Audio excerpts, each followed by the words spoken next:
Jesus, thank you, Jesus, thank you, Jesus, thank you, Jesus. Welcome back to another Cloudy Minds podcast where things get a little bit too deep for the surface, so we had to take it to the clouds. Today I'm here with my bad, Uncle Eric, but that's not who it is to y'all. He is Eric Cutta Ross. Yes, sir. D-Man came from Kansas City. A lot of people know him locally. A lot of people come out of town to get their haircut from him. He's a well-known treasure within the city. I just want to ask you, what got you into doing hair in general in the first place? Well, believe it or not, I've never had my hair cut in the side of a barber shop. So, guess what? My first haircut and only haircuts growing up before I started cutting my own hair, my own uncle cut my hair. So, from age 0 to 13, and 13 is when I started dibble and dabble in it. And how I did that was my uncle left a pair of clippers when he moved off and went to college, I think it was, and I guess I stole them. You stole the clippers? I guess I stole the clippers from Mama's house, my grandma, his mom's house, and start playing with them immediately. Start jacking up everybody in the neighborhood's hair. Had a little brother, practiced on him, practiced on myself, practiced in the locker room, asked him questions, my uncle, questions on how to do different stuff. So that's pretty much how I got started. My uncle, I guess, passed it down to me. And,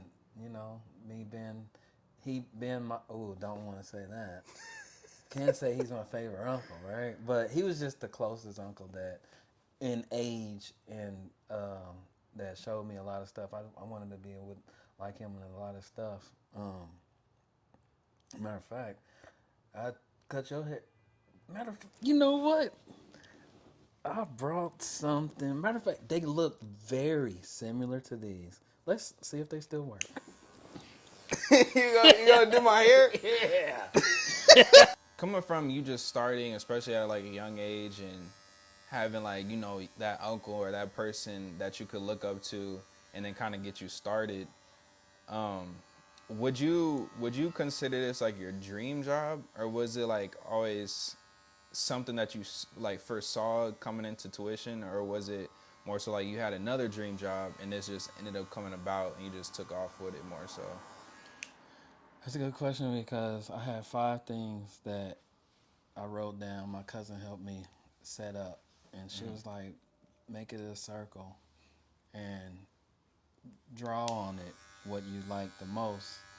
And so I say haircutting was just definitely not at the top of my list, man. At the time, I was in high school or just got through high school, but at the time, I was gonna be a mechanic, and I had forgot that mechanic wasn't supposed to be my job that I chose, but like that was just something that I was already doing. I was working at Firestone and not getting paid a lot. I think it was $7.50, and yeah, definitely, I did not take it serious at all, not one bit. So you didn't take like barbering as serious for No, real? I didn't even take a real class, until 2008. I graduated high school in 1999, so almost 10 years later. Yeah, Dang. it took that long to get that serious.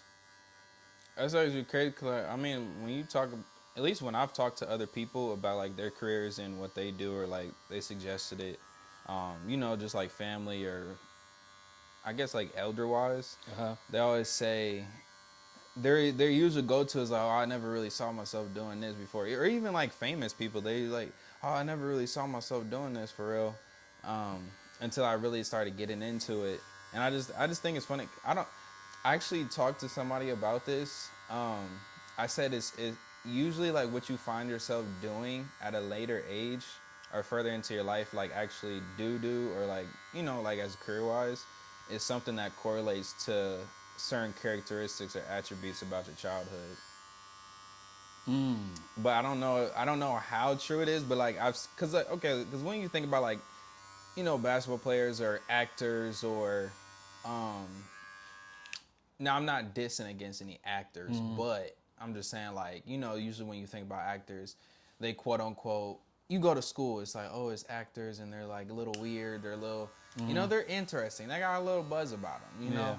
Um, but I just think it's fascinating because when you look at somebody and and you bring like a correlation from their childhood into their adulthood and what they do, sometimes it might have a lot to do with how they grew up or like their characteristics. Cause maybe for you might like deep conversations and you like making other people feel good, you know, as a characteristic in who you are. And then when you get older, you're doing something with both of those attributes playing into the career wise. Same thing with like, you know, football players and stuff like that. Yeah. But I would say like just as far as you doing just as far as you doing hair, what made you so known, I would say like in Kansas City for doing it? Cause like anybody could do hair, but like what made you specifically known for like people that are kind of just tapping in or don't know too much about you? First of all, I don't think I'm known. I would say you're not. I think you're known. But no, it started off with designs, man. I did a lot of designs using one of my five dream jobs was an artist. And believe it or not, I mean, just never really saying this public, just kind of privately, I thought, just looking at different artists in my life, and I have a different uncle on my dad's side, which is a cold artist. But the one bad thing is, I feel like he was a crackhead. So, Oh, Lord. like, I don't want to turn out like that. Like, with this talent, where's this talent going to take me? If it takes me to be anything like that, and I didn't see him with any money, I didn't see him having anything for his life. The way he dressed, I didn't really like. I didn't appreciate. So it was. Like, wait, look. It's really like I didn't want to be that. So I didn't want to strive to that. So when people thought, "Oh man, you're really good at art," I don't. You know, I didn't. So I almost took that into my barber career as well because, and truthfully, I feel that without even thinking about it right now, like people, even though I do see it, I do see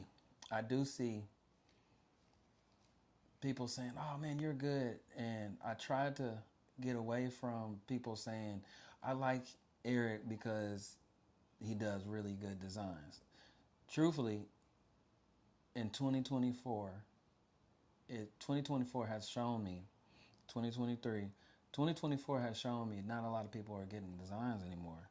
So That is true. It's not, and I'm still cutting hair. So it's not about my artistic work, but I can still use my artistic eye to cut hair because my artistic eye will help me make a cake. My artistic eye will help me do a lot of different things. It's just that I think that was the what drew people in.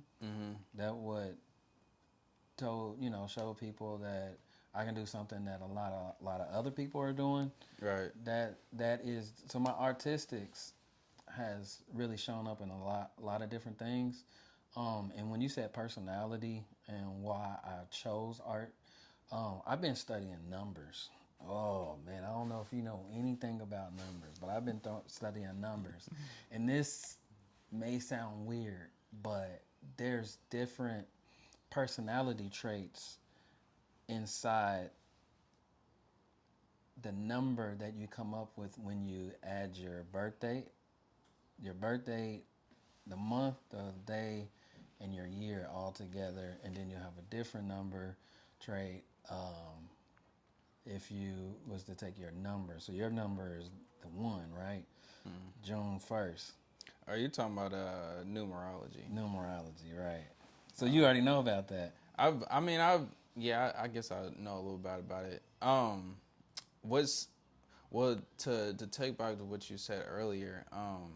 You said I think there's some interesting about like a God given talent because like what you said when it comes to thinking about different different avenues of like creativity or different things you can actually genuinely do. um like you say, you can cut, you can be creative, you can be sporadic, you just like to do certain things, but it's like you found a place where you could fixate it to a certain point. And obviously getting in with the times of the trends, I think with different trends, it's like I think today's trend is just more so fixated on like the aesthetic of how your hair looks and just looking clean in Yeah, general. yeah, But I generally do think that trends always regurgitate. I don't know the word for it. Not regurgitate, but like just for the time being, regurgitate. Like they'll be here and then they'll disappear and then they'll come back. yeah, Cause like absolutely. you think about clothes all the time. People, oh, that's out of style, but then they end up bringing it right back like Right. 15, 10, 5 years later, when it's like somebody puts a new twist to it or a new style, or it might just come back just Yeah. different age. So I mean, even with that being out of the question right now, I don't think it's ever really out of the group chat or the actual conversation, because it's like it's always there. And I was gonna ask you, have you ever thought about getting into like model designing? I don't, because I know you've competed, like done like hair shows and stuff, and I don't know if there's an actual thing, but like, do you guys do what is it called? I don't even know if it's a thing, but just like kind of like model it, like have models go up, or actually no, you see like people do like extreme makeup, Oh, yeah. extreme things, and then obviously somebody's cutting their hair, somebody's Right. gotta be doing that stuff. So it's like, have you ever like thought about getting into that and taking your creativity to a different platform? Definitely. Not just I say like just a different platform in general. Not saying you got to drop hair, Right. hair cutting, but Right. No, it's definitely a avenue that I've done before. I've gotten lost in it a lot. It was really in my heart because I've done so many hair shows, and that's just generally where you find that. It's inside of a hair show where you're just depending on the type of hair show. You got people that's going to get on stage and do a haircut on live in front of people. In Vegas, I did a hair show where I modeled up the haircut and designed it, cut it, put hair color in it, put clothes on them, and just had them walk across the stage in front of everybody. I've been a part of a couple of those. You've been part of a couple of those, and matter of fact, you've been part of more so what you're talking about, where you're putting costumes on.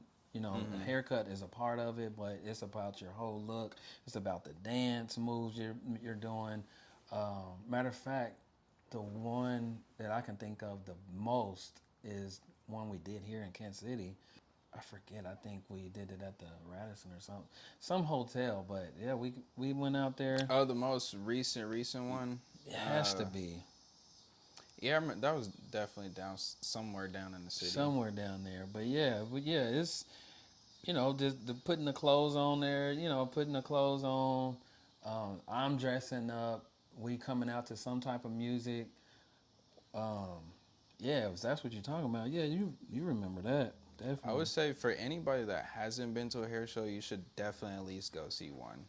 Cause like it's a different type of environment, especially if you're like in beauty, hair, into like any like just style, or even just into modeling. I think that would be a highly recommended place to go. An event to go check out.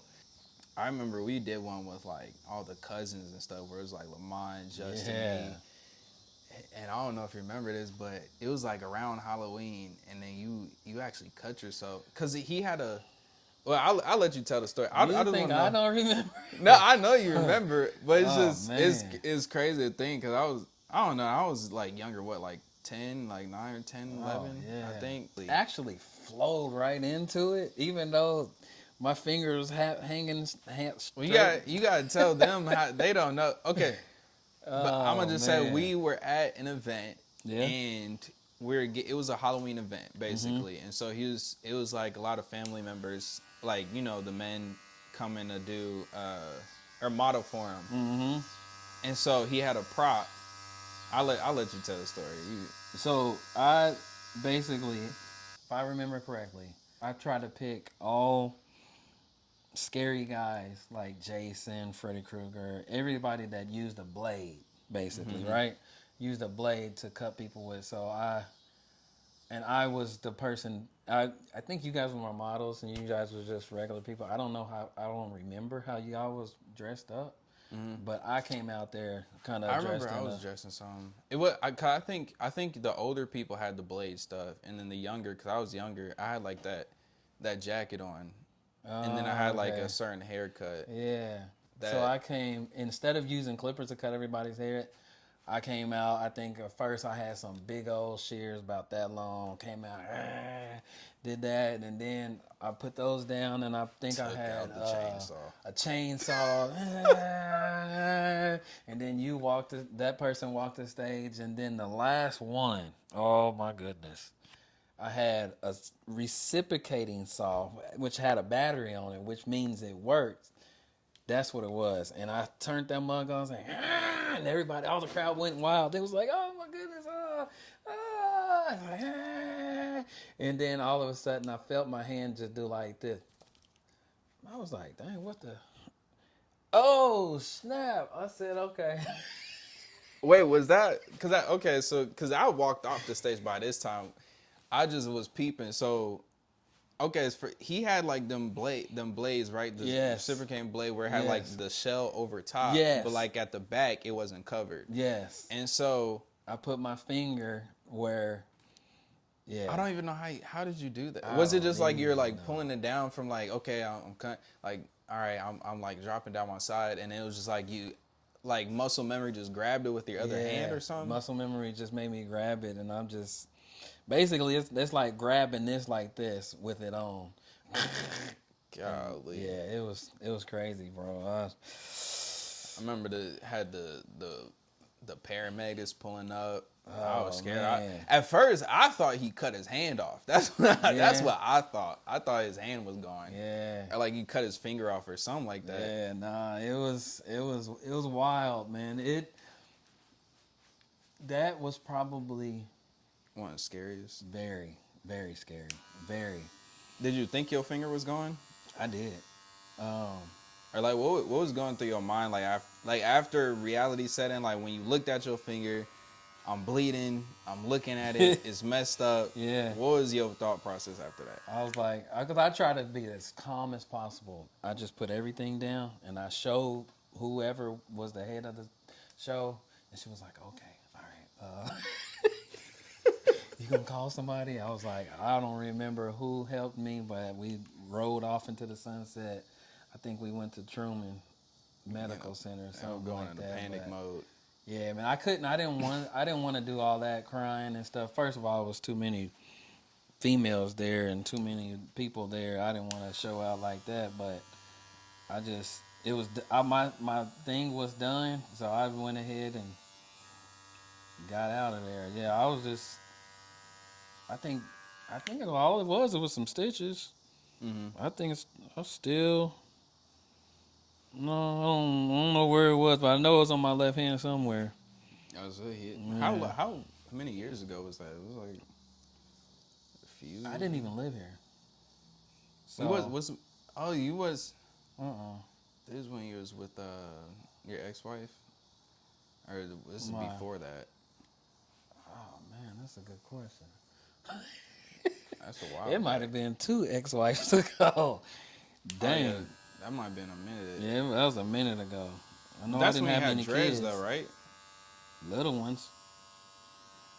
Probably the same size yeah, as those. like Yeah. no, that yours had to be smaller than that. Cause I if I'm thinking about it, I think that can't be when you had the van. What van? The little haircut van where you had like the decals on the side. It was a white van. You had Oh, no, that was yeah. before that. It No, was before that. yeah, 'Cause that you had was kids then. Yeah. But I want to take you back. because in the midst of doing those like hair shows, obviously it was a competition. Obviously competing against other, well-known artists. Um, you're competing, with skill, different levels of precision. You've won quite a few titles, which if you've never, like I said, if you've never been to a hair show, some of them that host actually have like hair titles to where like it looks like a WWE. I wanted you to, I forgot to ask you to bring it, but Them things so far in the back of my garage. yeah, he has like a couple hair titles to where like it looks like a WWE title, but it's for like hair, and winning certain competitions. That basically was the trophy. Yeah, pretty Yeah. much a trophy. Yeah. But you won quite a few. So like, what was that like to win like barber titles? What was it like to? Did you ever like have that as like a driver when you competed, to where it's like, hey, I want to get that thing, or I want to add to the collection? Absolutely. So the year was 2008. 2008 is when I started school. Market crash. 2008 was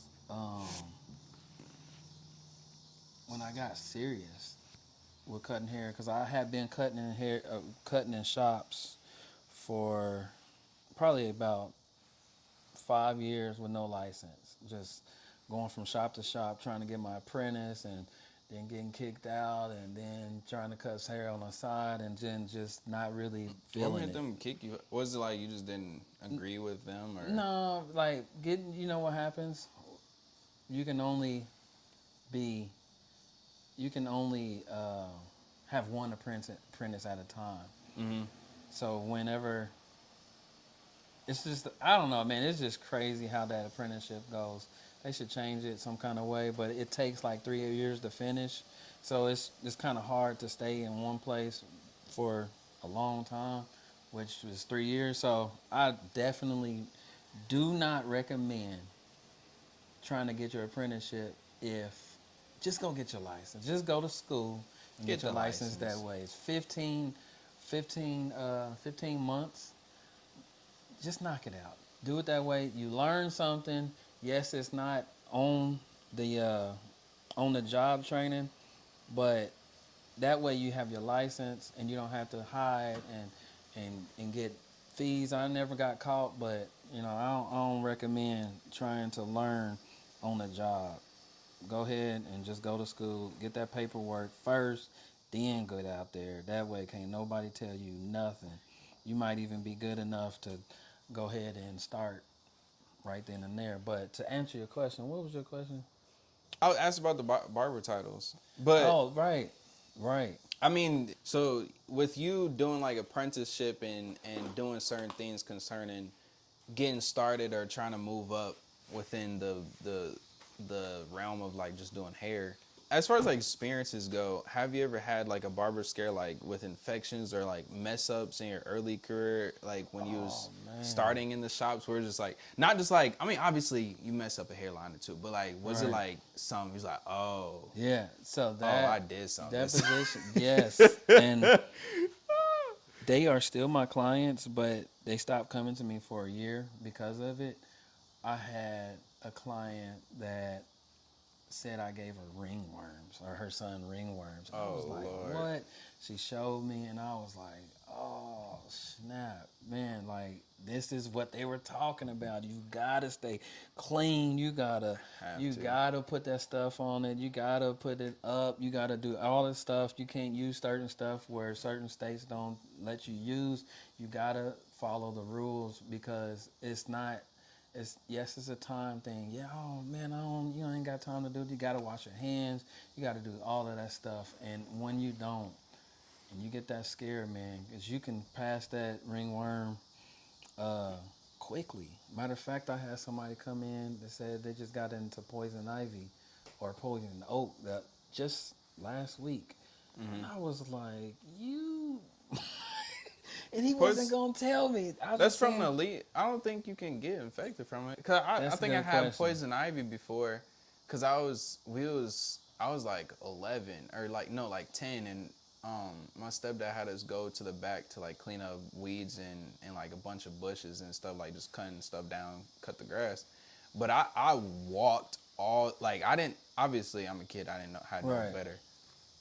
I'm walking through the stuff, got your like little white beater on, trying to be macho, little kid, and you just like, oh, I can, throw these sticks. I'm walking all. When I tell you, like, I like everything brushing up against me, Yeah. head, shoulders, Yeah. my Yeah. neck, my Yeah. ear. Yeah. When I got done Yeah. after I took a shower, oh God, it was. I felt like I was in hell. I could not stop itching, Yeah. like all over my body. I'm talking butt cheeks, my thighs, my Yeah. feet. It spread all my face, Yes. my lip. It was everywhere because I literally was walking all through it. But it wasn't when I went to go get checked up. I don't think it was contagious. I don't think like some Like if you would have touched somebody, yeah, they because gonna get it. that's more so like a rash. I think Okay. more so it's like So I got to go back and do my homework. like I a done forgot. sunburn. All I Yeah, know like a is it looked sunburn rash or nasty. something like that. But I don't Okay. think it's not like infectious. That's exactly what it looked like. I seen the first thing I noticed. I was like, thought he got beat up. I'm thinking like, there was stuff all over his face, and then I cut, and there was this big rash from here over there. I was like, whoa, what happened?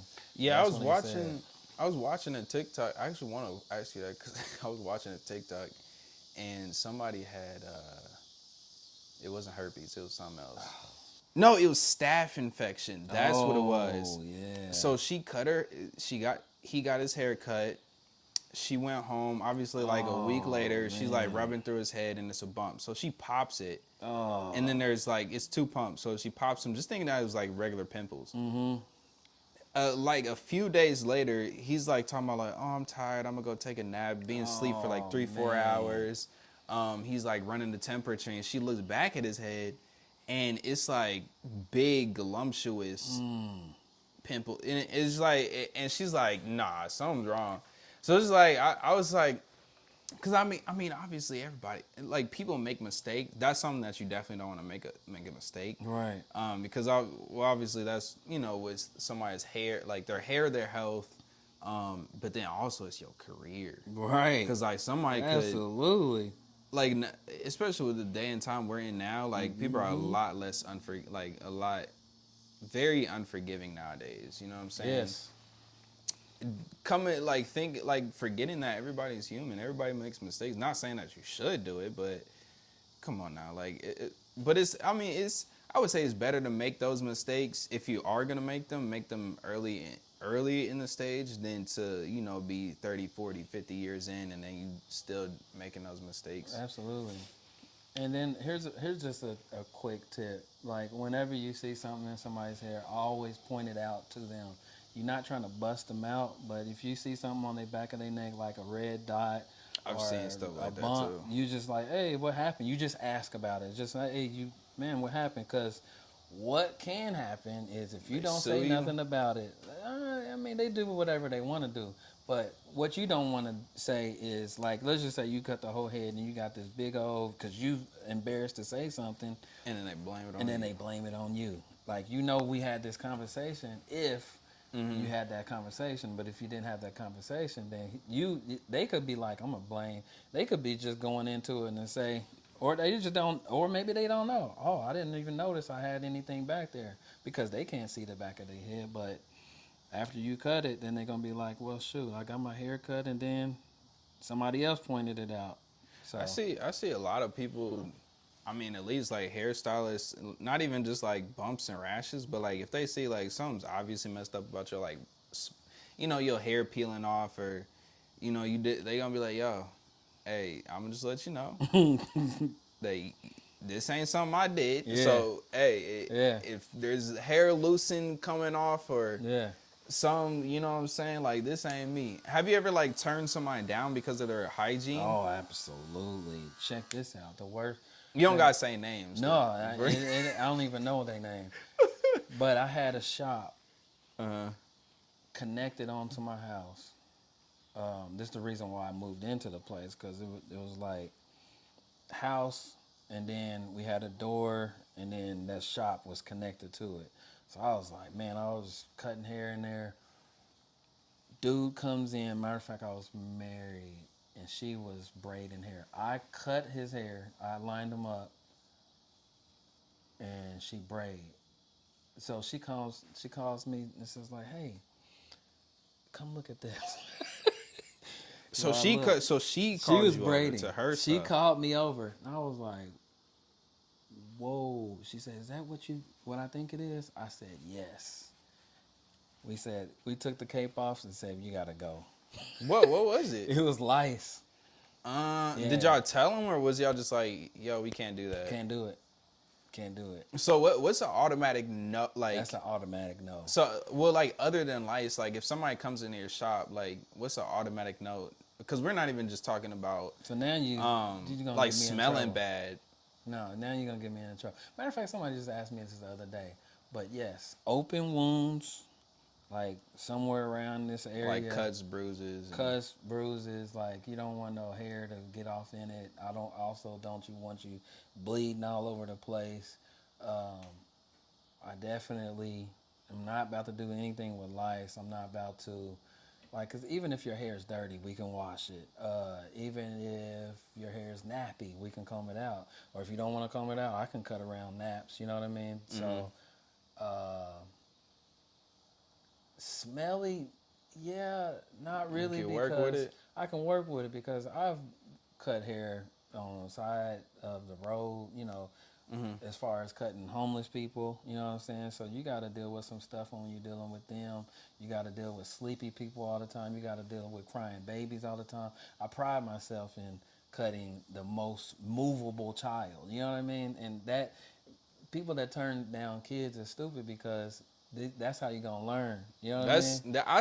the way I see it. Cause like think about it. If you're doing aim training, like Right. you're shooting a gun and you're Right. doing aim training, Right. you want to practice on a moving target than Right. just saying, oh, I Right. can hit it when it's still. You know Because you can hit a still target. when you're training Right. against difficult odds, that Yes. prepares you for the simple and the outstanding odds. Yes. So it's like, Absolutely. you know what I'm Absolutely. And saying? guess what? That kid grows up. He has brothers. He has cousins.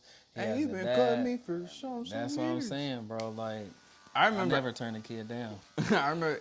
I mean, obviously he's my uncle, so like I remember he used to cut me, Jamar, and Joshua, and when we was kids, I don't know what you did with the other kids, but when we was kids, when we moved, you would flick us. Nah, I can't do I would, that. you're like, I don't remember I that. said move. I don't remember that. I remember it. Oh man. I was like, what's your most challenging? What's the most challenging when you do hair work with somebody in the chair as far as like people's hair or I guess both either one. Like what's the most challenging to face? Something that's the most challenging to face when you're doing people's hair. Ooh. One of them is a person that don't trust you, and that can go into the other category as far as people that I don't want to cut. But yeah, it's the most challenging when a person doesn't trust you, um, because they can move a certain way where they don't like, whoa, what you doing? And hey man, why are you using that clipper? Hey, why are you doing it that way? It's challenging because you want that customer to be satisfied, but you also kind of get in your feelings, and sometimes if you get in your feelings and then you don't cut as good, you might start shaking, or you know what I mean. You might just be like, "Well, forget it, screw it, I I don't think want to that do it," I and you think don't that'll want to go turn into like, people down. but I think that goes into self-respect though, because like I mean, say I had a bad experience with this person. Okay, I understand you could forgive me, but like when you come back to me, it's like okay, well, because this is what I think about, right? When I seen somebody because I got a tattoo, right? I went to get a tattoo by somebody, and they didn't go deep enough in some of the tattoos. So it's like, okay, well, you're a professional. You should be able to do this the first time. And so when I saw on TikTok, because I was like checking, okay, how do you know? Because this was still during the healing process. I'm like, how do you know if somebody didn't go deep enough, blah, blah, blah. And so somebody was like, well, this is the indicators. But honestly, me, from my perspective, if they didn't do it right the first time, I just wouldn't go back to that person the second time. And that's anybody's prerogative. That's Right. completely fine. However, if you so do choose to go back to that person, you have to go. It's kind of like accepting somebody after cheating. if you're gonna accept that person after cheating, you're gonna Yeah. accept that person after messing Yeah. up the first time, having that bad experience. Not saying that that's a bad person, but Right. if you had that bad experience with somebody, you can't go back to that person and then still have that same trust issue. If you have that trust issue, move on, because at the end of the day, you're causing more harm than good between that relationship than you actually know or understand. Because even if you feel better with you asking those questions, you might be causing that person issues as far as their confidence, their trust with even trying to tailor to you or trying to be, you know what I'm saying? It can just cause problems. So it's better to just, move on or Yeah. get over it. So, and I do feel like there's people out there that just likes to complain. You know what I mean? And that's the people that you run into when you're saying like, "Hey, bro, I think you should go down the street. I can give you a couple numbers that you can go and get a haircut. I'm not sure I fit your what you're looking for as a barber or someone that's styling your hair. So definitely, I've definitely had that conversation. Most of the time, when I think when you call that person out, they kind of understand, and they know what they do. They know what they've been doing. They know what they like to complain about. Matter of fact, chronic complainers, they know, so they gonna come back. So it's almost like reason why I'm vividly and I know what I'm talking about when I'm talking about this, because I'm looking at a person. I'm not gonna say no names, but I'm looking at somebody while I'm talking about them right now. You know what I mean? Envisioning you. I've told her multiple times, "Hey, bro, hey, yeah, man, I don't think this relationship is gonna work, bro. Like, you know what I'm saying? Like, you really don't like me as your hairstylist, so." I think it really do. Stuff like that really does reflect on. See, and I like, I mean, first off, within the Bible, God doesn't like complainers, but like, even even when it comes to just friendships, relationships, I genuinely don't like, cause it's like I think some person said some I don't know if it was Jordan Peterson or somebody. Yeah, it was Jordan Peterson. Okay. He said this kind of a little bit off topic, but it still relates. He said, okay, so, and it's more so just the phrase that he said that really stuck with me, because it was like it was a place of assertiveness to where it's like, okay, we have to get to this problem or it's gonna cause a problem. So it was like he said, okay, well, you see this way and I see this way, and if we don't come to a conclusion, this is gonna cause a problem. Or Oh he said wow, something around there I to where like it's that. like it was very mature, but it was like it was upfront, and I loved it. And I was like, I gotta use that one day. But just to go around like the whole thing with different people and having issues like that, it's like, okay, well, at the end of the day, we have to get to a point, because we can't just. I feel like it's just beating around the bush at the end of the day, because it's like if you don't like my company and you just steady dissing, or maybe you don't even know. Maybe you just have some type of resentment or bitterness in you that you don't want to confront. So it's like you give me a hard time with your words and how you Absolutely. act towards me, to where it's like, okay, well, you're not coming to a conclusion within yourself, and now you're kind of pushing it off on me. So it's like we gotta come to a result with this. Right. I just That think. definitely, I take that into consideration every time. I think the disease that I have that further makes the situation worse is the fact that I'm a people pleaser.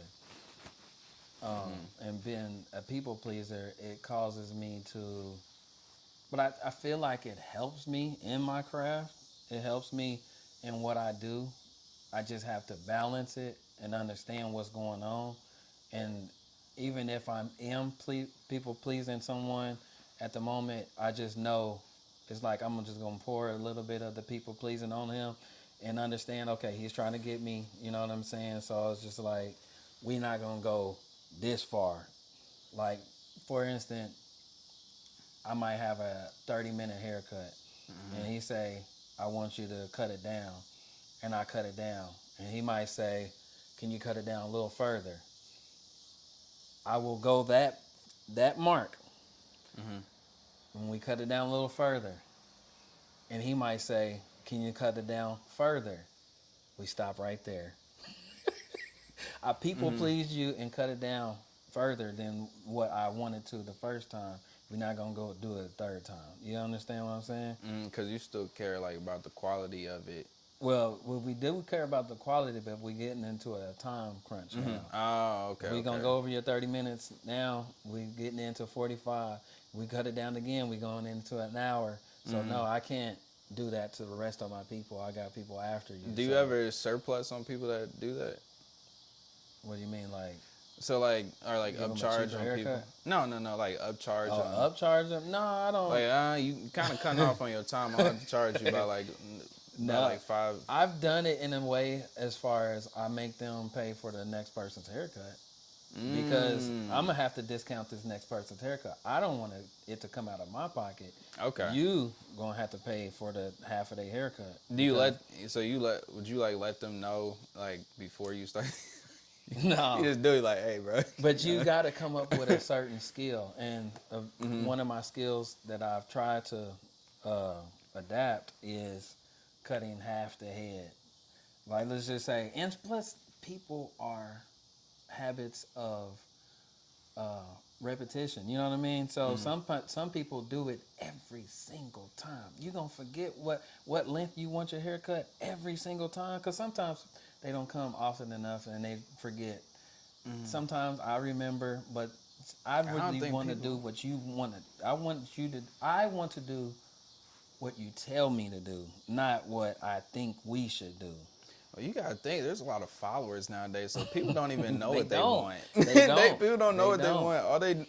What Yeah. they know what they want is Yeah. what they see. Right. So if they see some, I want to make Right. my. And obviously everybody can fall to that. Right. I'm not saying that I've never came off influence or Right. followed a certain thing. Obviously I'm still young, so Right. it's like I look at certain trends, I look at certain people, and it's like, okay, dang, I want to get my hair like that. No, and dang well my hair ain't like that. Right. Like, come on now, you gotta take and give. Get what you can get, and that's it. Like, Yep. find something that's concerning your hair. If you can't figure it out, just leave it up to the barber at that point, or just don't get your hair, cause you just stop it.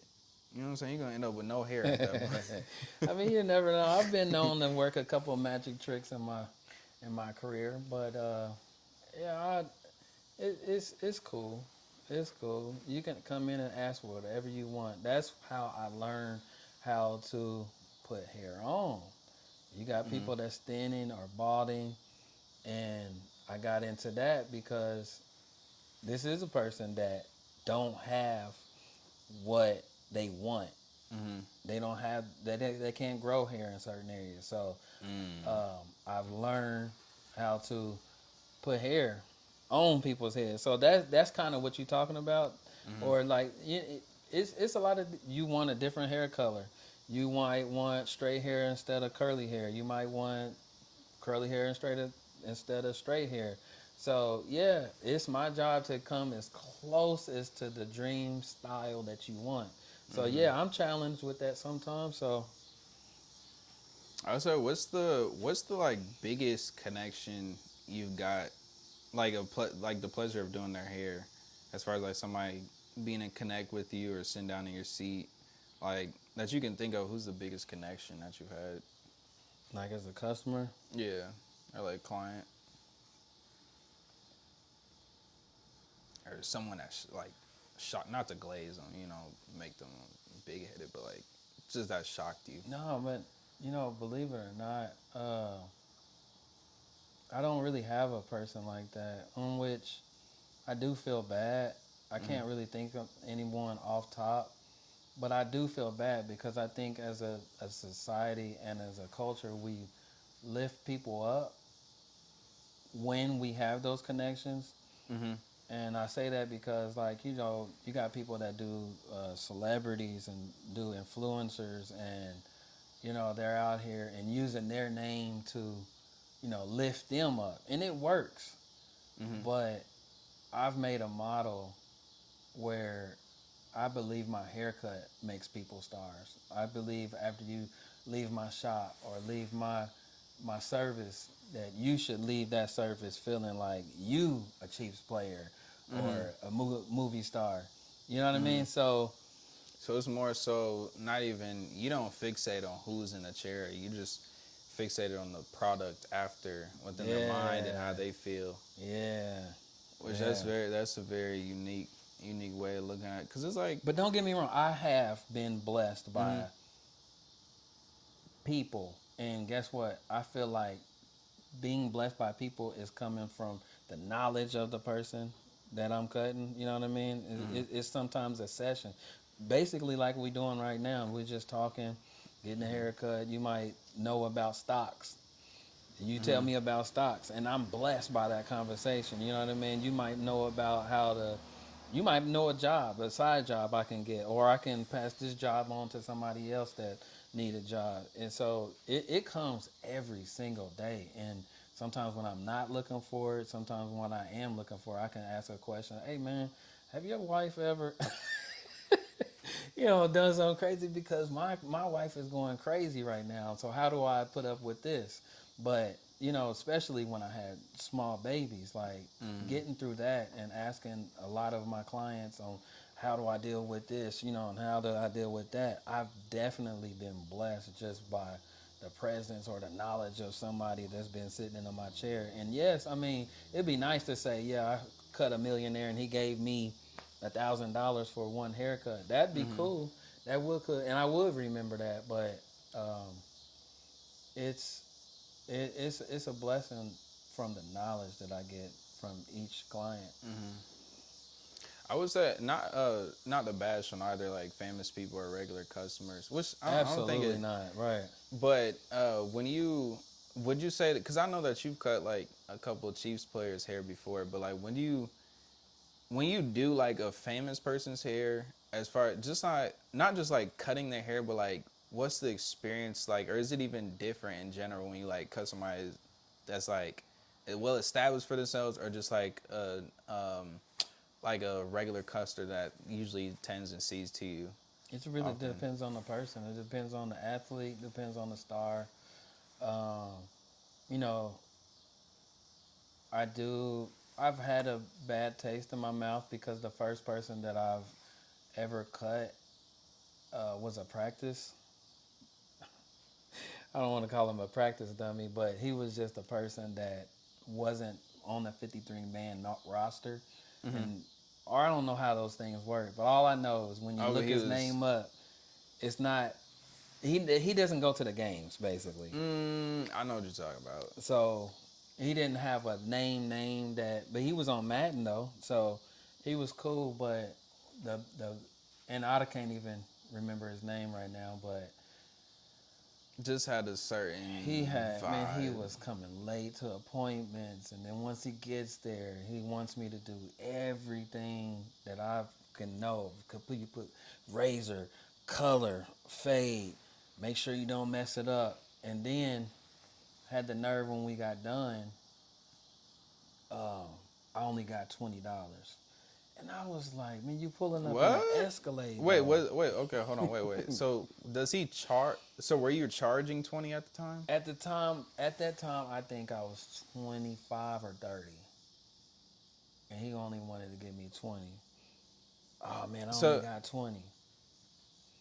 So I feel like, what? and this was some years Bruh. ago. This Yeah, was some yeah, years yeah. ago. So I think because okay, so there's a couple of things when you say that, because when you okay, so somebody can do, which is not like they're okay. Here's the thing, they're not obligated to pay more, but at the same time, it's like if you know that you can pay more, you should.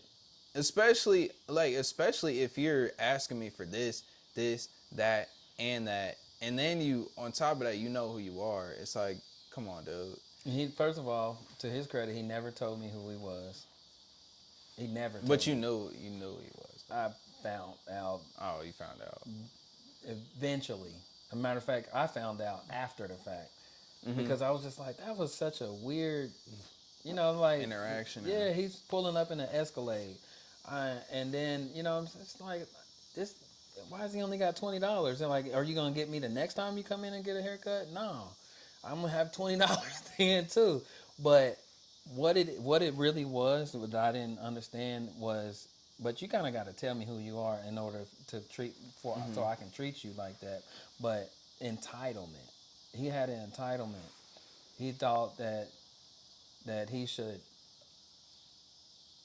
get, like I should, like I should be like, oh, he's a Chiefs player or he's a star, then Yeah, I yeah. should give him what he deserves, or You I know, should it's be honored. interesting because as far as like when you talk about this, and then you also talk about how you see customers now, I think that had a big role to play into it. As far as what I heard, it just Uh-huh. sounds like it had a big role into playing, and that was needed because it was like, okay, well this ain't just for gaining. Okay, who can I provide for? But like, I want to make sure my quality is good, and I want to make sure like my relationships with the people between the people are good, because like you could be anybody, but I prefer quality conversations, quality Environment. client and shit. I don't even clientele Yeah. than to just have anybody in my chair and just have any type of circumstance come out of it. Yeah. I want to have something good to come out of it. You know what I'm saying? Yeah. I want to have somebody that's enjoyable. I want to have somebody that's respectful, that we can, have some good conversation pieces, or you can just come in here, relax, and I can serve you well. Right. You know what I'm saying? At the same time, I'm getting paid. Right. But I just think that was an important, at least, lesson for you to learn then, which makes me think like, because obviously you have those type of situations. You have different type of situations. Have you ever like had somebody run out the chair? Actually, I know, which I know you have, but like, have you ever had somebody run out the chair on you, or what I'm saying, do some crazy stuff? Like, have you ever experienced some crazy stuff? Absolutely. And I have ways of handling that. So here's the thing, man. How Like do you handle that? it, like right now, a haircut is $60, right? So you come in. Well, first of all, I mean, in today's world, it's a little different. You kind of got to put your credit card in the thing and my website, and I mean, just without going into that too much, you basically you got I got too much information on you, and I can charge you and hit you before you even sit down in the chair. So, Right. but Some with people if don't that think about. wasn't a problem, let's just say he don't have a credit card, or I'm not cutting the hair in the shop today, or just how you handle that is, listen, I cut your hair. Let's just say I charge you, and I cut your hair, and you run out. I just don't cut your hair again. As simple as that. I mean, yes, you got me. You stole from me. I'm not gonna come chase you. I'm not gonna call you and remind you you stole from me. You know what you did, and guess what, man? You got one over on me. But It guess is what what? it is. I remember, bro. You don't get another one. You get one. You can only get one. You can only steal one haircut. People feel like I don't know. I don't know. You can only steal one haircut, right? True, true. The next time you come in and you want to come back to me, you're gonna have to pay for that haircut and the other haircut before. Or you get a Before. cut. Before you get a So cut. that's 120, right? Before we sit down. I remember I had a situation where somebody said something about like, oh, well, it was like a girl, right? And I was talking, had a conversation, and she's like, oh, you don't trust me, and I was like, no, it's not that I don't trust you. Everybody has my trust until you break it, then you gotta earn it. Yeah. So it's like, it's kind of one of those things where it's like, I trust you. Right. You got it. I'm not gonna trip over it, but Right. once you cross that line, it's like, okay, it's not that I don't trust no more, but like as far as respecting myself and my boundaries, you're gonna have to earn. Because it's not like, for me, it's like that trust isn't gone necessarily. It's more so, okay, you have to prove that you won't do it. Not that I'm looking for the proof, but you have to prove that you won't do it. You know what I'm saying? Just as like that fallback safe for that. You know what I'm saying? Like, Right. just to Yeah. keep the respect mutual. Have your I actually want to kind of like,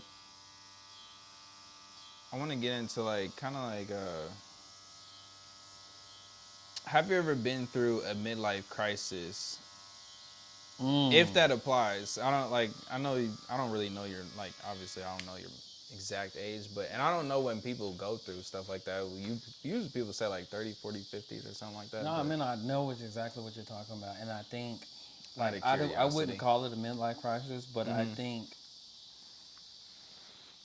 I mean going back to my services that I provide, but when you start losing hair and noticing that you can't do things that you used to be able to do, that when you're young, I think you start thinking that is your identity.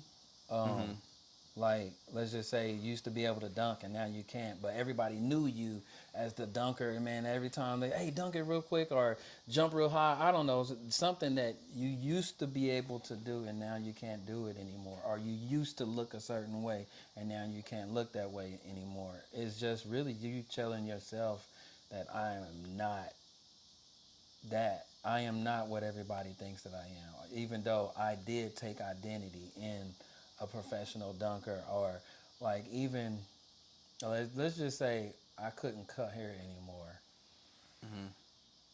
I would get truly sad, but I have to understand and evolve and understand like there's other things out there that I can do and I have to evolve and move into that. But if I stay back to where I was, um, I think it would affect me. It would bother me. I know it would. Matter of fact, I'm starting like if I don't start helping more barbers do what I'm doing, then it will happen. Like these young barbers are gonna come and pass me up.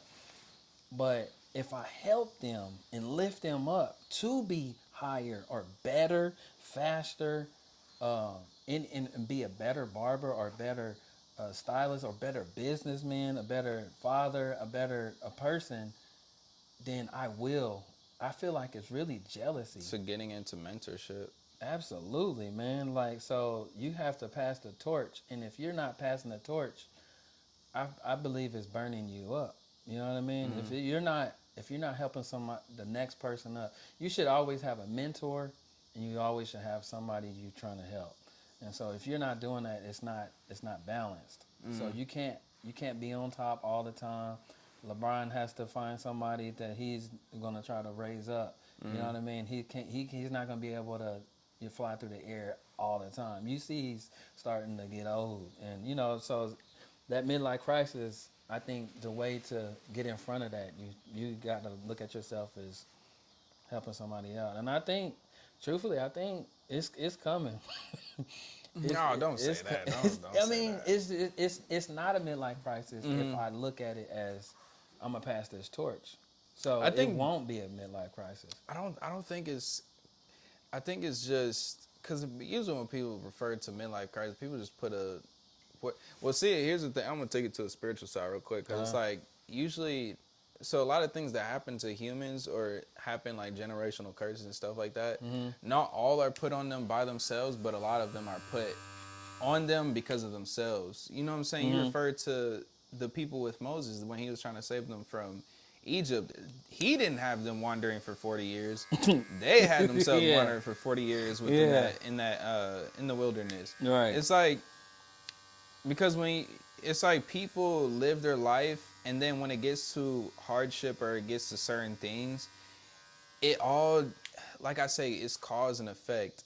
What happens to you doesn't have to be a reality unless you make it a reality. Right. So it's like if you get to a place where, okay, well, I got a divorce, or you know what I'm saying, I'm Oh getting a man. beer gut, Yeah. and my Oh job yeah. fired me. It's like, okay, Yes. well, how do you react Right. to it? Because the Right. way that you're reacting to it and what labels you're putting onto it, Yeah. so It's not what happens you to you, it's what you do with what happens to you. right, and then on top of that, like because everything that because the spirit realm is made of by laws and certain things. Because obviously God can't break His own law; and He won't go against Himself. So it's like there's certain decrees, certain laws, and there's patents. If there's a patent against your life or a demonic patent, right? Where okay, well, for some reason every 2 generations this person gets a disease, or every time which I think a spiritual thing with us in our family has been kind of like with women. It's like there's times in our family where we want to be pleasers, or we do too much to the point where we get taken advantage of, and then that reflects off of not weakness, but like it comes off as we just get pushed over. And so I've seen that a lot in the family, like growing up, and then I've become victim experiencing it with, you know what I'm saying, like I've seen like certain grandpas or certain people, which I'm not saying names because that's our business, but certain people in our family where they've gone through certain situations, they've gotten into situations where it's like, you know what I'm saying, even other family looking in, it's like, why are they putting themselves up with that or going through that? And it became a reality to me. But before that, when I see like, you know, other elders or certain people, it's like, oh, that's not gonna happen to me. I get into a relationship, I want to do this, want to do that, want to do that, and then also on the back end, I'm seeing myself getting taken advantage of, like extremely, like not even funny, and it was just like very disappointing and upsetting because it's like I'm seeing this now happen to me, which is that's a generational curse, and I really do believe it because the man is supposed to be the head of the household, obviously. Getting all of their wisdom, getting their direction and provision from the Lord, and passing it down throughout the rest of the family. But it's like, it's sad to see that because stuff like that will drive a man crazy. Stuff like that will put somebody into believing, oh, I'm in a midlife crisis, I'm in this. But Lisa says, it's like when you have stuff like that, it's like I never, kind of going back to the thing about complaining. It's like when you complain or you say certain things, you have power in what you say. You know what I'm saying? And when it comes to like certain people in the world, it's like, I know this is gonna happen to me, or this is gonna, you know, this is bound to happen. Well, you know what I'm saying? It doesn't have to happen. You know what I'm saying? It doesn't have to be a negative. You know what I'm saying? You could see it as another learning lesson, and that's a funny thing because it's like you go throughout your whole life, not everybody, but you know, there's a select people, a person, or a lot of people, especially me, I see, okay, well, everything is a learning lesson, even if it's bad. You know what I'm saying? It can still be to my benefit. Absolutely. I definitely feel you on that. The way I think of it as resistance. You would call those things that, like, if somebody was to come against you, if you're trying to go somewhere or do something, they're resisting you of where you're trying to go. But let's take it to the gym. You go to the gym, Come on now. and every time you pushing that resistance up and putting more resistance on, you encourage resistance. So Or you encourage growth. you encourage growth through resistance. How you build that muscle, whether it's with a band or more weight, is building you. You're looking for strength. You're looking for resistance. So I think we should go through life and understand that we are looking for resistance. We're going to encounter resistance everywhere we go, no matter what we do. So you might as well stop running from resistance. Oh man, they said no. You know what I mean? And then you try to go another route. Oh man, they said no. You know what I mean? So it's like you have to welcome it and understand that this is just a no, or I'm gonna have to go a different avenue, or I'm gonna push harder. And I think that right there, when you're not complaining, it is gonna make you better.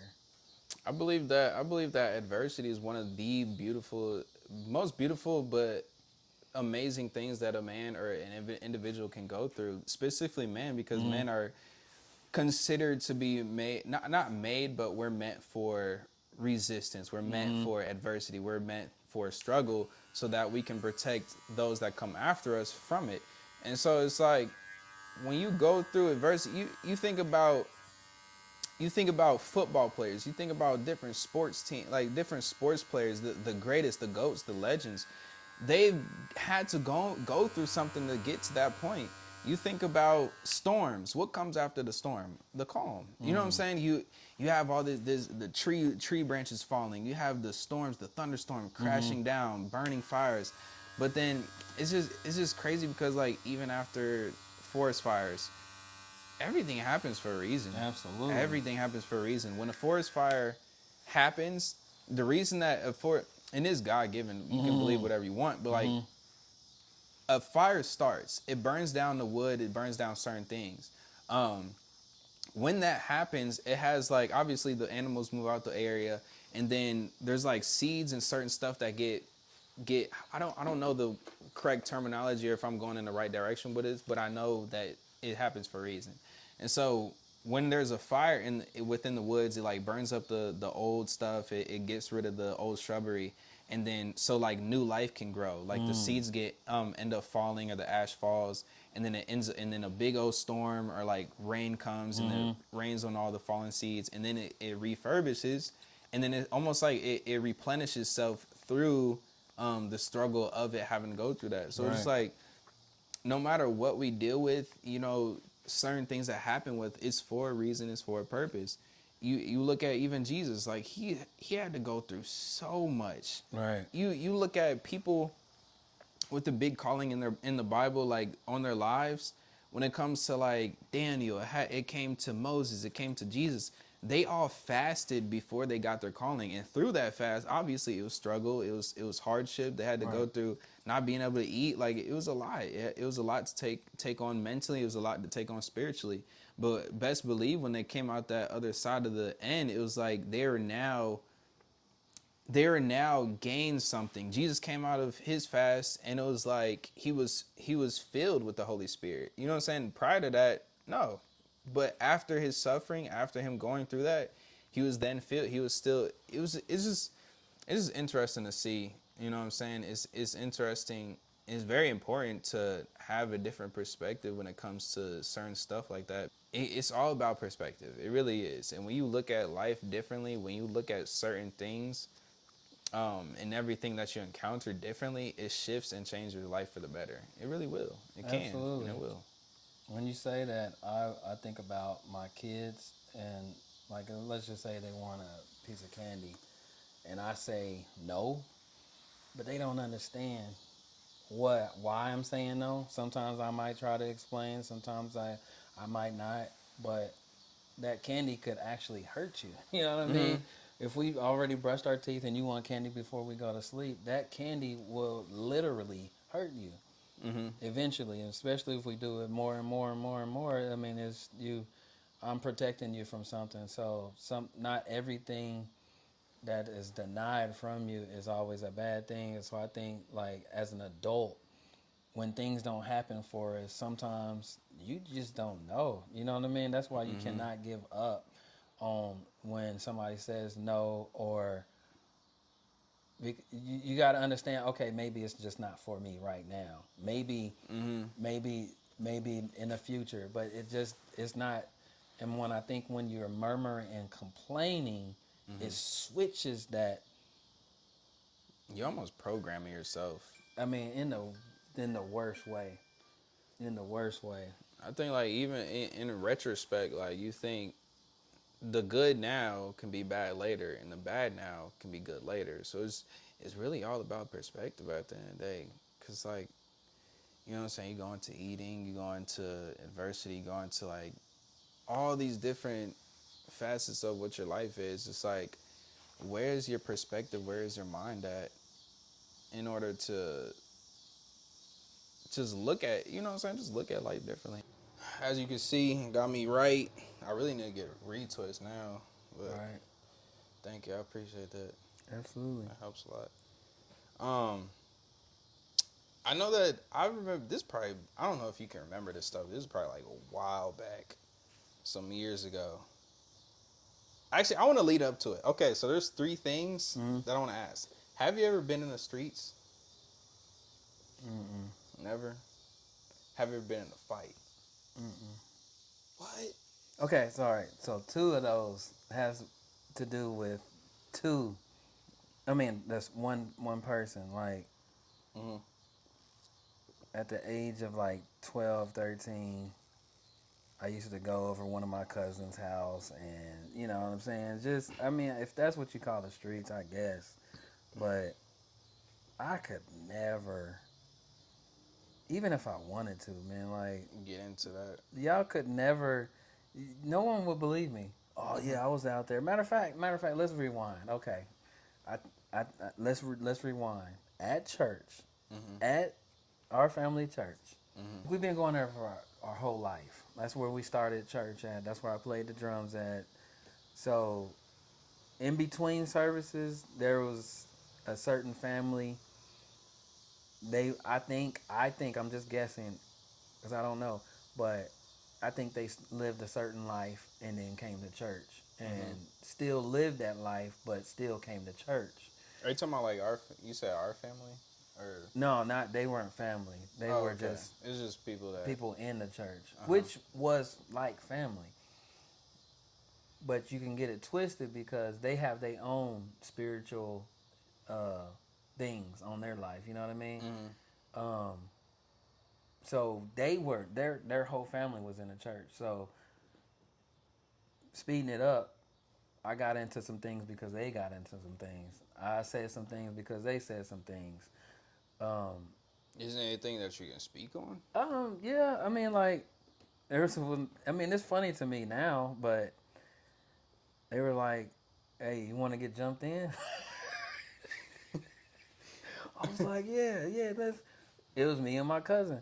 Let's get jumped in. So, all right, they said some stuff, did some stuff. So, everybody in the circle, it's probably like 4 or 5 of us. They had to,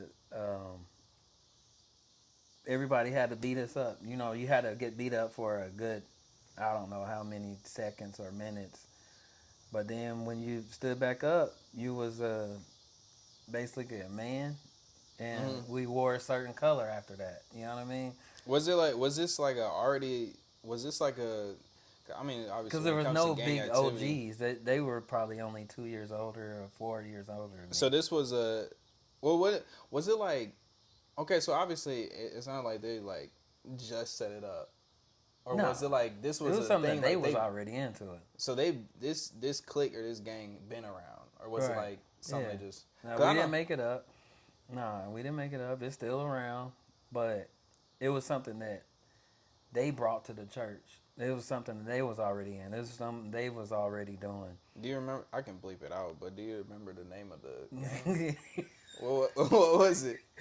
I mean, yeah, yeah. I mean, I never really did anything in the Yeah, name yeah, of yeah, it, yeah, yeah. but Obviously, yeah. it's like, but like, I guess when Chris Brown say he lived that life and he affiliated or whatever, I can kind of can believe it. You know, Hollywood is in Compton's backyard. You know what I mean? It's just Hmm. that close. It's that easy, and it's really not the neighborhood. It's the neighborhood, but all you need is a couple of people from the neighborhood. All you need to do is just cross a couple backyards, or go across the street, and you're right there. So in this neighborhood of where the church was, you know what I mean? I don't know where they lived or anything, but they came up in the church and The they were church my is in. friends. We're around the church. Prospect. Yeah, Yeah, it that's was not in the like 30s. That's two not the blocks 40s and away 30s. from Prospect. I'm bad at like location, but the 30s and the 40s is up north. Prospect obviously it's up north in the city, but that's I don't think that's the same area. As far as like the numbers go, I don't think it is it? But as bad as it got was me getting jumped in.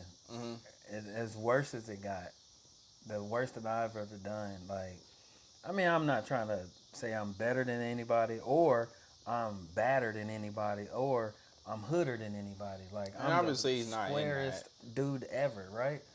But like, like the worst that I ever done in my eyes that I thought, man, this has nothing to do with that. Mm-hmm. But I was a klepto until the age of 16, What's that? stealing stuff. Oh, so was he robbing or just thieving? Nah, just thieving. Not thieving from people. My justification was I don't have it. My mama don't have it. I can't get it. I'm too young to work. Mm-hmm. I can cut grass and get it, but in order for me to have clothes on my back, I gotta go get it. So I would go steal clothes from Kmart, go to Ventures, steal cologne, um, Was it like a set thing where it was like, "Hey, go steal this for us," or was it just No, like, "Hey, no. I'm in this and Like I said, this has it nothing is to what it." do with them. Oh, so it No, had this has nothing to do with. nothing to do with them. Okay.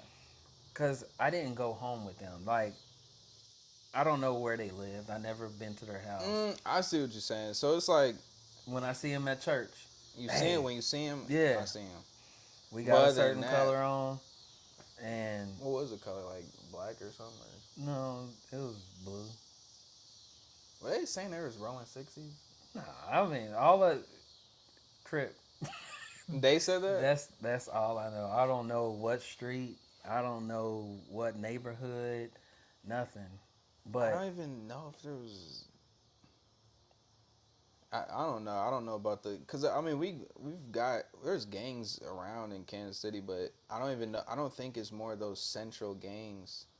yeah, Now I'm at least I'm just talking about like from what I because back then could be a lot different, but like when I see now I've seen like because I grew up in Grandview area like Raytown and Grandview, but like even in Grandview there's a lot of people that I'm trying to remember the names, but they got like made up, not made up, yeah, but like they got cliques where it's like it's kind of new. It's not like it's right, been around for years on right, years on years, but it was like they got they got gangs where they just associated themselves. They start beefing with people like down in the 30s, 40s, and then they got it. Some people in Grandview that's also beefing with people like over there or something like that. If I don't really got too much knowledge on it. Don't pin me to it, but right.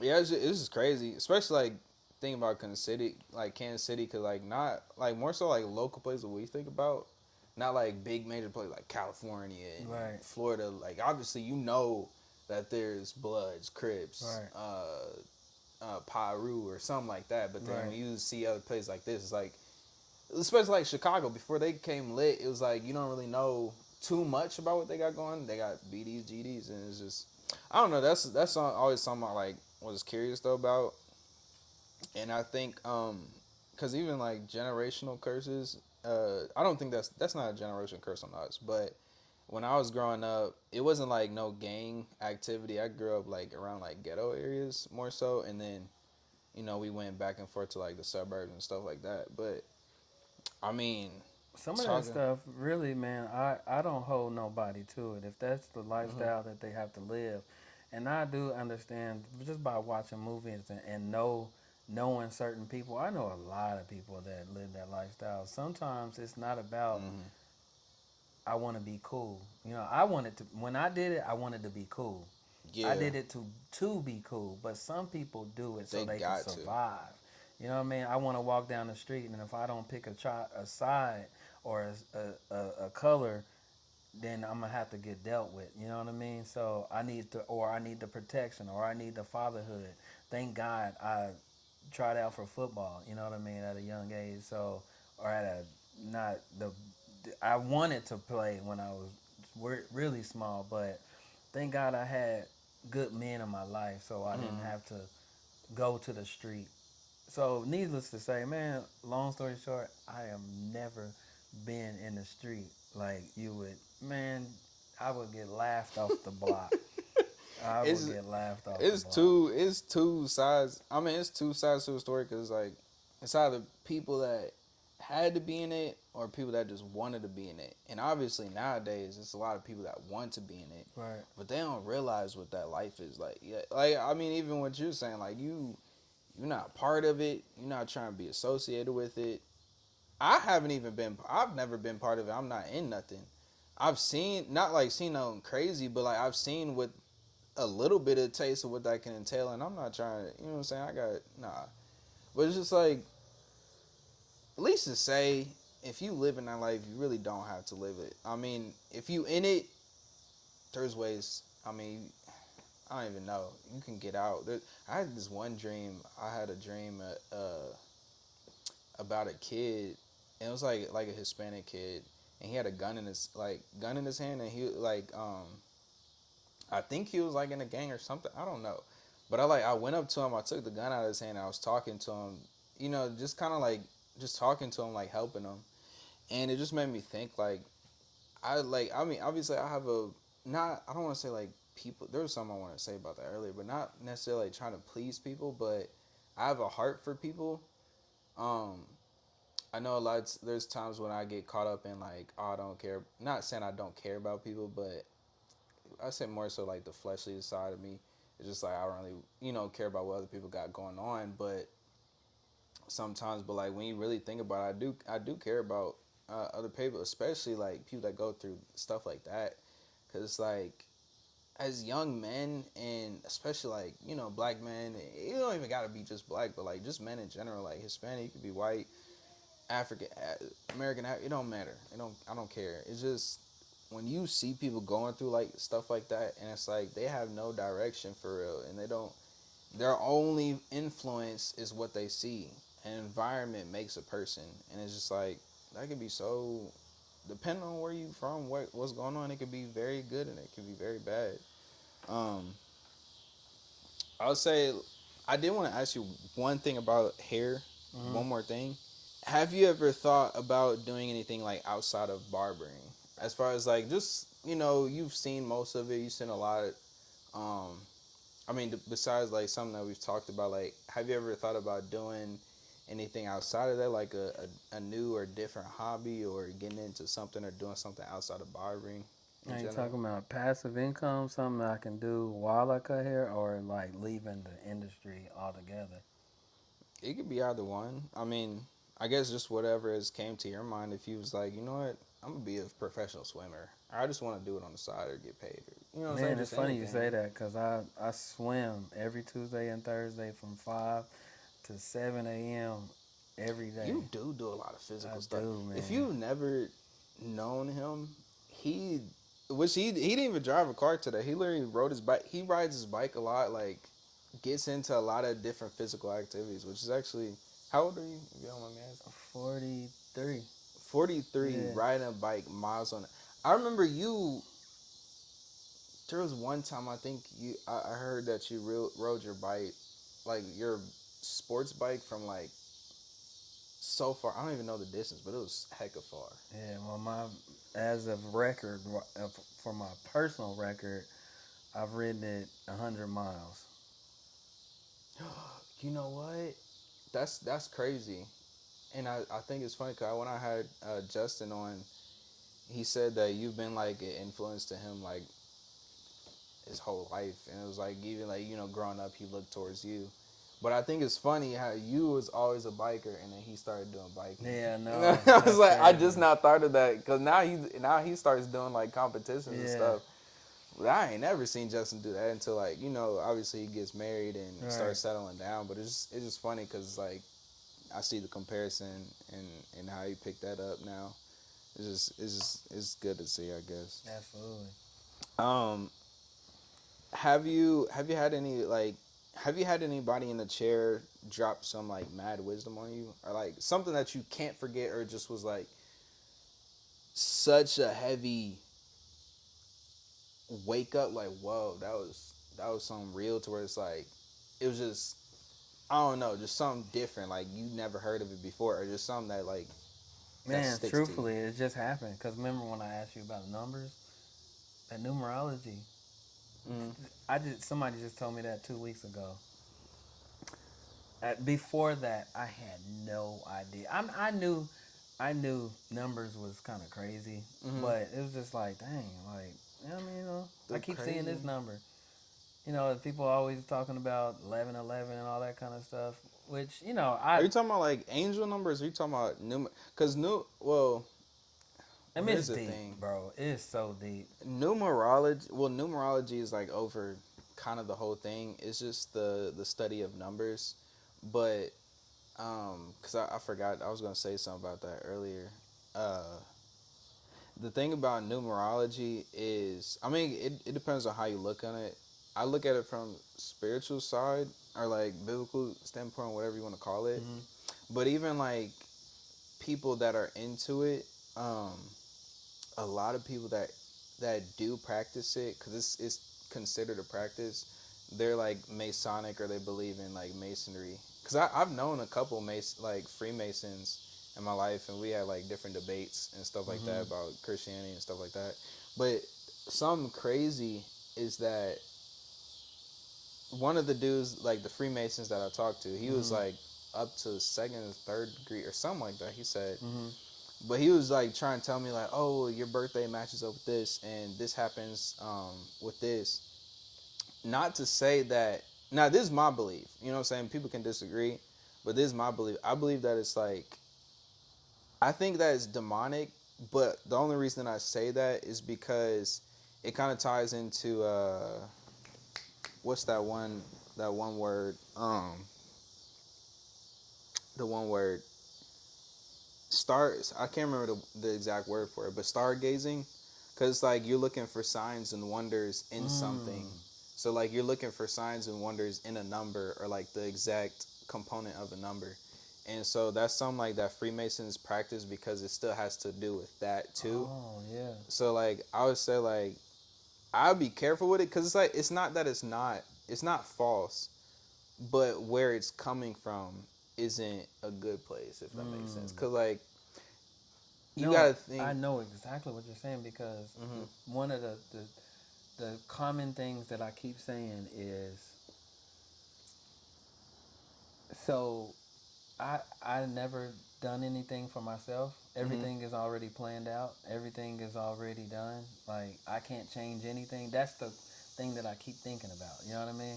Everything happens for a reason. Like if I was born at this specific day, the time, and all this stuff, you mean to tell me that I'm going to become a barber no matter what? I think God has ordained certain things to happen for you in your life, and because okay, this is what um, a prophet said to me, right?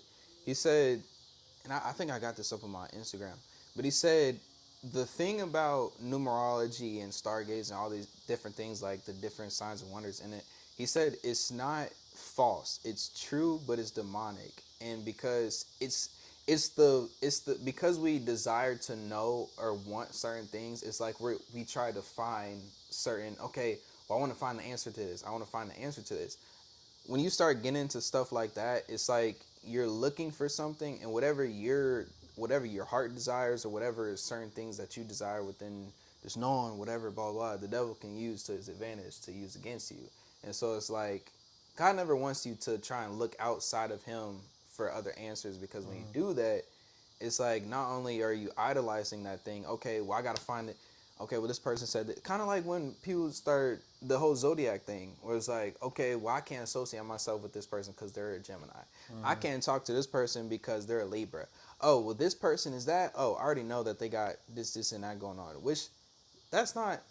Some of it can be true. It's not always going to be true, and it shouldn't be your indicator to always look into something, because you go into stuff like that.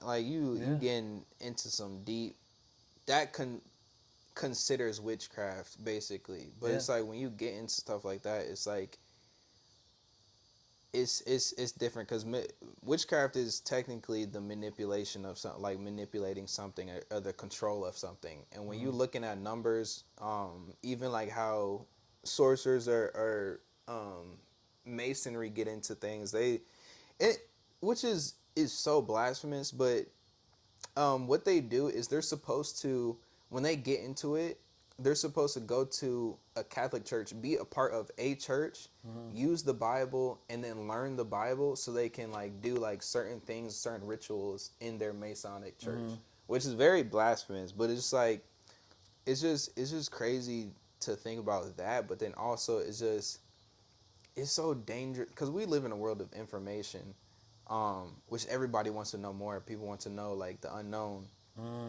But it's like when you get into stuff like that, it's very, you got to be real careful about getting into stuff. Because I even told mom about that, um, because what you find yourself getting into is, okay, like I said, you start looking for signs and wonders in the numbers. Oh, it's 444. Okay, well that means I gotta be careful for, you know what I'm saying, my lover might be around. Okay, but you know what I'm saying, just stuff like that. And that's not how God intended us to live. Or that's not how he wanted us to go about life, especially if we're supposed to have hope and faith in him and what's to come. Because obviously everything happens for a reason. The time in which you're born happened for a reason. hence why it could be okay. Well, exactly why I said those numbers aren't wrong. When you're born, why you're born isn't wrong, because at the end of the day, when you're birthed through a spiritual lens, it's like I said, everything happens for a reason. When you're birthed, we're birthed by a spiritual entity, especially when you're coming from both men, women. You're birthed at a certain time. You have certain characteristics, certain gifts that's given by God. Obviously, people around, and what is the Bible say? He said like many are called, but not all. Something like that. Like many are called, Few are chosen. yeah, but few are chosen. When you think about that, it's like you can replace that word. Many are birthed, but few are chosen. Many come in those times or these certain times, but few are chosen. You can think about so many people that was birthed in my time, right? And quote unquote, we're supposed to be sporadic. We're supposed to be outgoing, very this and that. But how many people actually make it using those same characteristics? You know what I'm saying? So it just relates back to the Bible, where it's like, okay, a lot of people have these same attributes. A lot of people are called because of what they have spiritually. A lot of people have these certain attributes, but few are chosen. We already get answers for certain stuff like that through the Bible or what God shows us. But when we go out, oh well, it's not unknown information. The information is already known. It's just how you find it. And if you looking through or looking at a certain place for it, it's like that's what can set you up, because it's almost like it can be deceiving a little bit. And that's just how I see it from a spiritual standpoint. And obviously, someone might disagree. Somebody might be more heavily like into it or want to do it. But I would just say for like just for you, I would be careful. Right. I tend, because I used to look at that and not look at it, but I would be like curious, and I would just like look it up, like, you know, what is numerology or what is this and that. I want to send it to you after this, like when he was talking about it. But when he talked about it, it made so much sense. I was like, oh, I I can get see it. that. I can definitely see it. I get it. I mean, if you think about it, it's an apple on a tree. Hmm. That's basically saying that I want to know what my future is like, what my past is like. What, Like fortune telling. I mean, absolutely, absolutely. it's fun because like Yeah, but like I said, like it's not like this stuff is unknown, but it's just how you find it. yeah. And then even when like, cause like the devil likes, he loves deception, especially like even if you're in a place, let's say you're in a place of ignorance, you might not know about this certain topic, and then it's like he's trying to feed you this, feed you that, especially with somebody that wants to know more. It's like, oh, I'm gonna feed you this. Okay, well, you know, you can do this, you can do that, not knowing what you're getting yourself into. I remember I saw a video about this ex witch, and or she didn't even know she was actually practicing it. She was just like, she got into yoga. She was like, oh, I'm gonna do yoga, I'm gonna do this certain thing, I'm gonna do this certain thing. Some lady came along and she said, oh well, yeah, you just do this, you can do that. And she was like, oh, okay, cool. So she started doing the yoga poses, started doing these things, and then she was, okay, we're gonna take it up a step further, and you're just gonna do these chants and stuff, and it's gonna help you release and feel better. And she was like, oh yeah, I started feeling better and doing that. And she got deeper. She started doing more. Then she started doing like getting to this place where it's like, okay, well they said if you cut your blood, if you cut yourself and do the same chants and do the same poses, it'll like bring out a certain enlightenment out of you. It'll release you from anything that's going on. And so she started doing more of the stuff. She started getting, not even realizing what she was getting herself into. And then they took it a step further and said, okay, now call in these certain spirits or these entities, because everything, a lot of stuff that at least yoga, where it originates from, when you do certain poses, it's supposed to give praise to like the certain fallen angel that is like praising, right? And so she would do certain stuff, she just started off of yoga. And so when she got deeper into it, it was like, she said it's considered a good thing to other people that practice this if you start like trying to get yourself into a place of possession. So if you can get that spirit to possess your body, that's considered a good thing, and that's an achievement. So she said that she got possessed by this entity, right? And she went blind for like a few days. She had like a lot of problems with her body, and it was just like, it freaked her out, she said. But when she went to people like that was in the same light as her, they told her, oh no, that's a good thing, just keep doing it, it's a good thing, blah blah blah. And so a lot of crazy stuff was happening in her life until she's never heard about Jesus at all, whatever in her life, until she finally heard about Jesus. And like I said, the devil always trying to put up deception. She's never heard about Jesus. She finally hears about Jesus. Jesus came to her in like a transparent form and like, hey, blah, blah, whatever. And she like felt love for that first time. So obviously, like I said, with that certain amount of knowledge, she's like, who is this Jesus person? What is this? Like, I've never heard of it. She tried to go out, look at it. Like, she started typing in her phone to look up what is Jesus. And obviously, like how the devil works, he likes deception. So they post like when she would look it up, it would come up with Jesus, but it would be like in the mockery form. So it'd be like people like, oh, I just had sex with Jesus, this and that, and like, you know, two men kissing each other. Oh, this is the Savior, this is Messiah, and it was just really bad until she got into something else, and another thing happened where it was like, okay, well, this is the Jesus, and it was a woman Jesus saying that I'm the reincarnation of Jesus, but I'm a woman and you have to serve me and this and that. And it was just a lot, and she just went through a lot until she finally actually found Jesus for herself. She actually got saved. She got, you know, different stuff. But Lisa say within that whole rant, I'm just saying like it's crazy because like all that stuff happens, especially like numerology, different thoughts. Because I like to be careful about what I get into and look at and hear from people, because like good information is good for information, but not all good information coming in is good, if that makes sense, or good for you, I guess you could say. Because like if you think about it, if we're in a war, you can't think that if we're in a spiritual war, everything's going, not everything is going, like the enemy is going to try and get you in some way, whether it's forcefully, deceptively. They're going to try all aspects and avenues to get at you, especially if it's like something that they can make you believe. Oh, they definitely, they think they got you for sure. Right. Um, is there anything you want? I was gonna say something, but I want to see if you had anything else to say before. Well, I definitely appreciate you doing this, man. Just all that information you just dropped on me. I really feel uh, good about that because I was getting into it. I was definitely, kind of looking at it probably more than I should. Even the guy that told me about I just remember some of the things that, some other stuff, the inconsistencies that he's brung in the shop.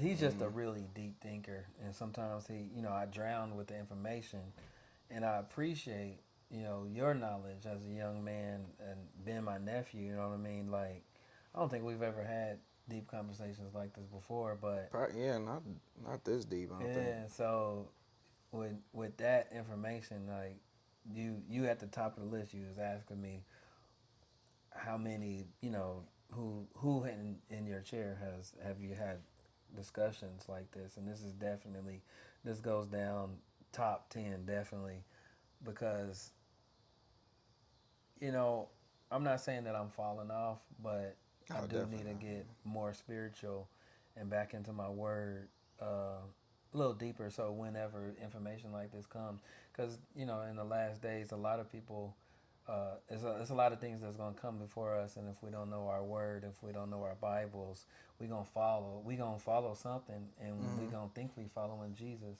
we gonna think we following the Christ. So let's just say your Bible gets taken tomorrow, we got to burn them up, or we go to die or something like that. But if you don't have enough in your heart, which is your mind, and memory, then you're doomed, because somebody else is going to say what the word says, and if you don't know your word to say that's not what the word says, then you'll follow the wrong person.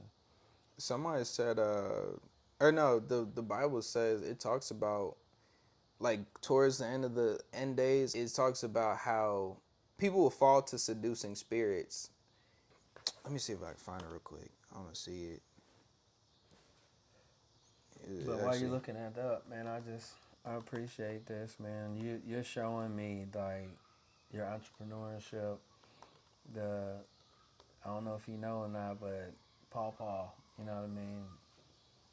definitely. I think that some of that blood dripped down into my spirit as far as the preaching and starting businesses. And he had so many different businesses, and he was out there, man, just like doing what you're supposed to do as a man. You know what I mean? Like, so had the church paid off, had the house paid off. You know what I mean? That's where you want to be at in life. And so I'm just striving to be like him. I don't own my house.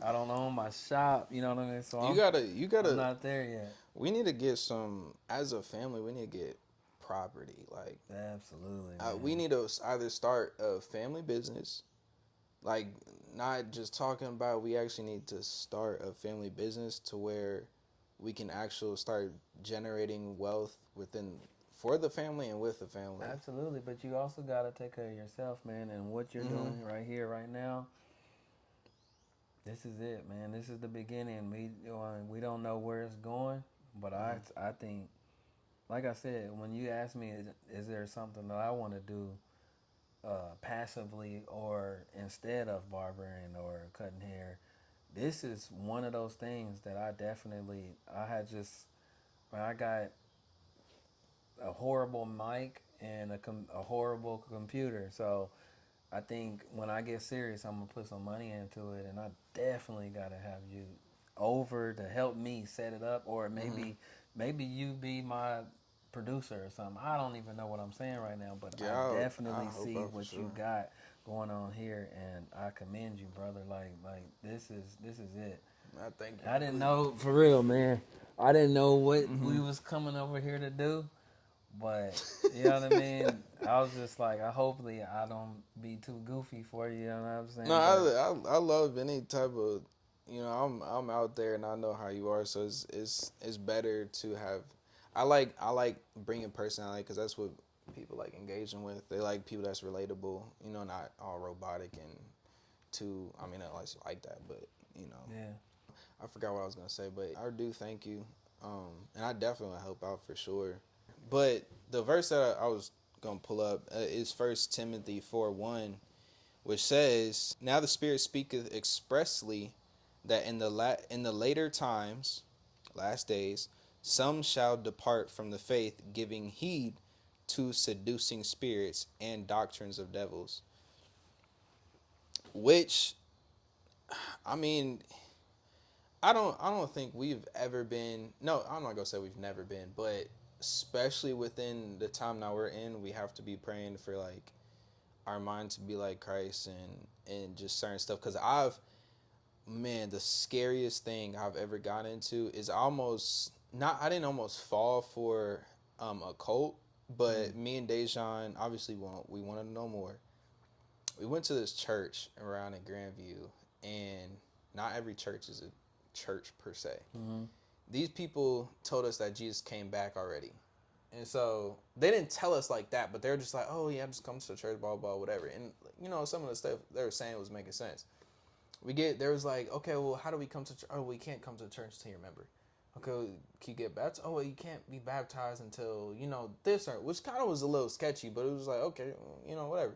So she was like, so what's the point? They said, okay, well, Jesus actually came back. So the scriptures actually say Jesus came back already. And so it was like, okay, so tell us about. Okay, well, you gotta come back in the next lesson. Mm. Then they're like, okay, we teach you this, then you gotta come back in the next lesson. So it's just like they're trying to groom us or program us in a way. And so obviously, me being so young and naive, and also Dejan, we was just like, oh, I mean, I guess so. It was making sense at the time until we get to this one day, and they're saying, oh well, it's actually so they said that Jesus is back and it's God the Mother.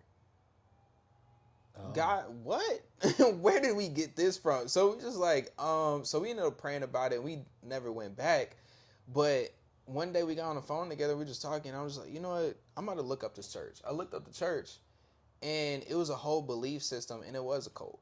I mm. was like, bro. So it's just like you really like, especially within these last days, because like it says, some people are gonna fall to the faith. You have a lot of people even recently what started happening spirituality People start believing in rocks. People start believing in crystals. People start believing in certain numbers and angel numbers and these things. They felt like even some Christians fell away from it. Like, and it to this day it still happens. It's like, okay, well, this is the truth. This is the truth. Not realizing what they're getting themselves into. The Bible speaks about it well before this even came out. Some shall depart from the faith and then give heed to seducing spirits and devils of doctrines. These are stuff that's gonna seem pleasing. Oh, that seems interesting. That seems good. This gotta be good. This gotta be right. Until you get into something you're not even realizing what you're getting yourself into. It's just, man. That's good. But just to close this out, what's last thing I gotta ask you? What's some advice you could give to other barbers coming up? Just like something that's really gonna help them, or something that's really gonna help them, like just in their careers. I guess anything like it was really. Like, I actually know a couple barbers, but that's just started. But what's I always want to tell a person that is studying or doing what I'm doing is get out there, man. You know what I mean? Don't stay behind a chair every day, all day. Even though that's sounds like success, but mark some time off your books and go to another city. And usually hair shows are the best way to meet up with other barbers and stuff. And make sure it's big enough where people are coming from all different places. And make sure you're going with the head and the mind to learn something from somebody. I meet so many people that think they know everything. They can cut better than anybody in the world, but you've never stepped outside of your city. And if you have, you never stepped outside of your city to learn. And how do you even know? You don't even know what they're doing in New York. You don't know what they're doing in California. You don't even know what they're doing overseas. So how can you think that you're the best? And I mean, if people are telling you you're the best, which customers do that from time to time, but one of these days you're gonna get a customer from Cali, or one of these days you're gonna get, you want to expand. And I believe, you know what I mean.